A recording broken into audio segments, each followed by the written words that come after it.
Welcome to my video. In today's video, I thought maybe do like a Q&A so people can get to know me. One of my really good friends came up with some questions to ask me. Okay, so let's get into today's video. Okay, question number 1. What would your dream career be? I think my dream career would be, I know I'm a people's person, so I think something around really connecting with people. I know that I have this, and I realized that this year that I have this ability to kind of really connect with people on quite a deep and personal level. People tend to open up to me and feel safe with me, and feel, you know, secure with me, and feel like, you know, they get listened to and they get heard. So I think something around that, which is I guess why I kind of went into psychology, although back at the time where I actually started psychology, it wasn't something that I really was conscious of in that way, in terms of, you know, realizing that I can actually really connect with people in that way. I think just talking to people, just connecting with people, you know, whether it's kind of through writing or doing like talks and, you know, conferences and things like that, or being like an agony aunt. I don't know, just something to do with kind of like talking with people. And maybe, I guess that's part of why I've started YouTube as well, so to connect with people in that way. So yeah, something to do with like connecting with people, talking with people, getting people just to kind of be themselves, embracing all parts of who they are, and helping people to see that it's, you know, you are human first. Like, you will make mistakes, and there will be things that you will find hard in life, and you know, and that's okay. You know, you grow through it, you learn through it, and the idea is to become better through it, and to use that experience then to help someone. Okay, question number 2. What would start again. Question number 2. What would your ideal relationship look and feel like?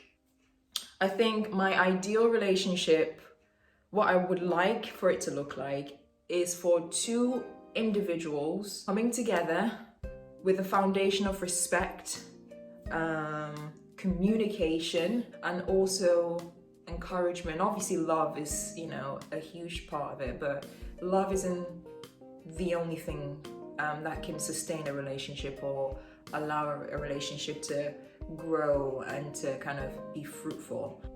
It's part of the foundation, but ultimately it's just not enough, you know. There's other factors that you have to take into consideration. If you're not with someone who pushes you to be the best version of you, then I don't really understand the relationship, to be honest. We all want to grow, we all want to be better people than we were yesterday, but yeah, to be in a relationship where the person listens to you, respects what you have to say, respects how you feel, you know, even if they don't agree with it, respects how you feel, listens and tries to make necessary changes, you know, to make the relationship better for the both of you, and vice versa. I would do the same with them. So yeah, my ideal relationship would look like something that is built off of trust, communication, respect, love and encouragement, and yeah, and it would feel very safe, well, as safe as it could be, and as secure as it could be as well. For me, if I'm in a relationship, it's a partnership, you know, like we're doing this thing together, and you know, whatever the problem is, it's not us fighting each other, it's us against the problem. That's how I see it. So yeah. So question number 3, 3A and 3B. So question number 3A says, how would you describe your healing process? Oh, wow. I think I need a drink for this. One sec. Healing process it's definitely not been linear. It's been a lot of crying, a lot of withdrawal and avoidance, a lot of doubt, a lot of questions, a lot of prayers, a lot of sleepless nights, but it's equally been a lot of love, a lot of laughter, a lot of learning, a lot of discovering, a lot of appreciating, a lot of encouragement, a lot of wanting to be better and do better, you know, genuinely within myself as a person. I want to encourage others to be that too. So my healing process has not been linear, and like I said, a lot of, you know, discovering and learning too. And I've learned so much about myself, especially this year. That's why it's so important for you to surround yourself with good people, you know, people who will listen to you and will genuinely be there for you when they say that they actually are going to be there for you, and to talk to you and to hear you out. And I'm so appreciative of the people that, you know, are that for me, and they know who they are, and I tell them.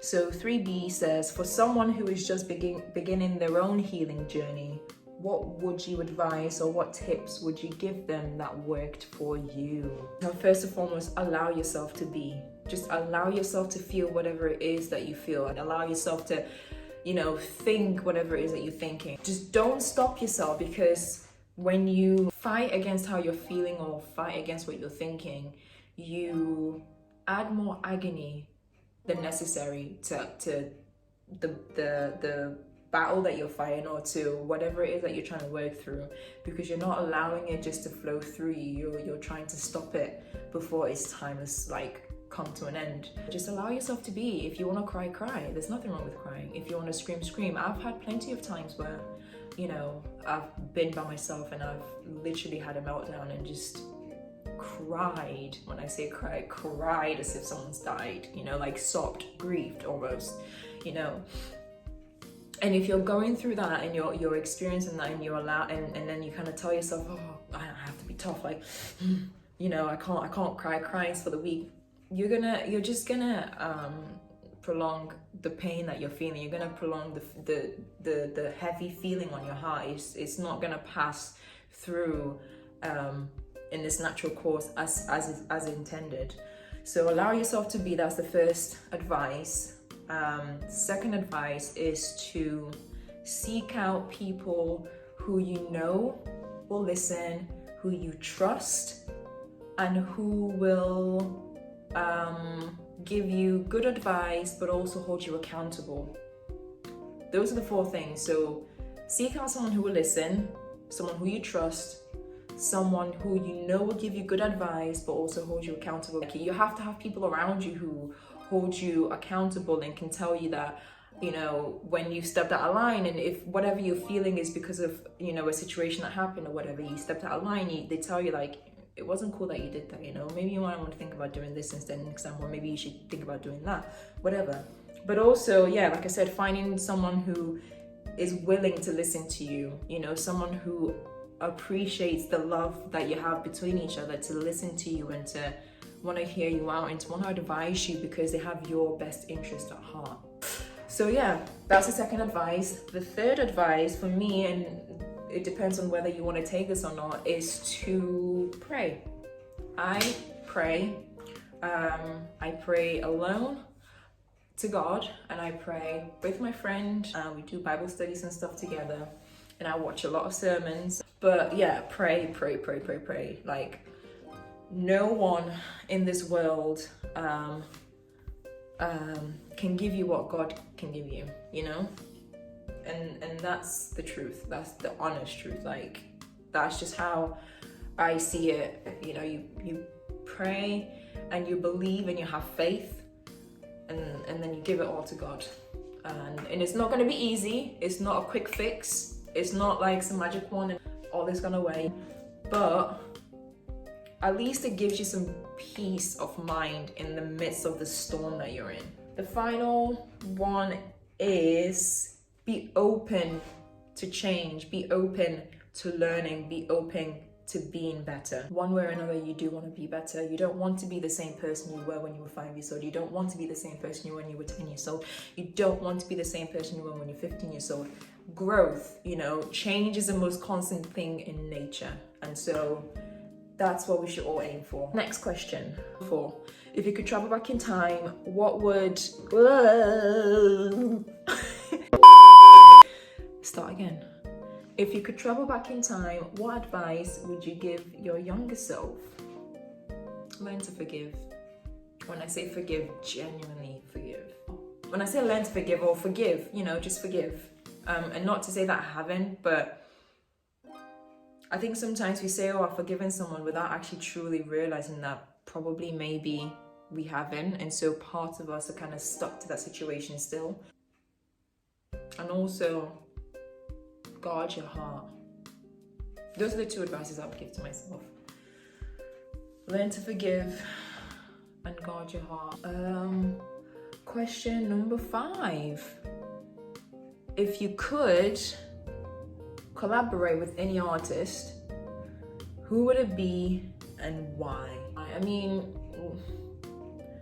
my guy's dead, Tupac. For real, I would collaborate with him without even blinking. I love his mind. His mind is so attractive to me. Yeah. Oh, okay, 2 people. Okay, 2 people off the top of my head. Okay, off the top of my head. And I know I look like I've been thinking, but I actually haven't because my mind's just been blank. But off the top of my head, 2 people.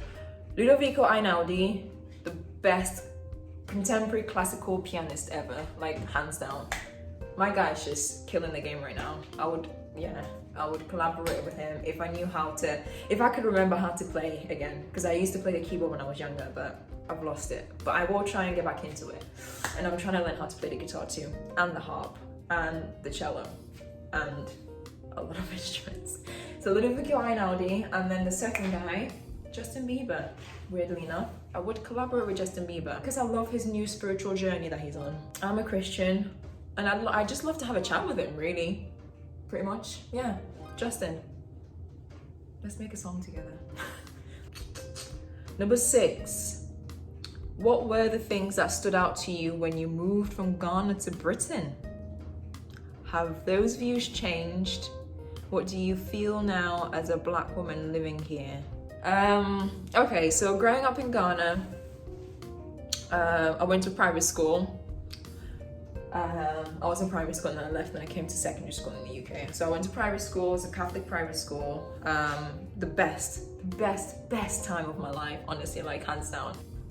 The thing that stood out to me the most when I first moved was, and this is because of the school, probably the school that I went to, or maybe just the education system is just so different. It's just, I felt that the level in terms of education and what I came to, I was just kind of like astonished really, because back in Ghana, everyone's, aiming to be the top, it's almost competitive, but it's like healthy competition, you want to learn. So when I came to the UK and the school that we ended up going to, it just wasn't the same. People weren't interested in learning, and there were chairs being thrown around and teachers being assaulted. That's not funny, but I was just like, if you would have dared do that in Ghana, like, you wouldn't even dare. That's the thing, like, just the respect was just so high, you wouldn't even dare.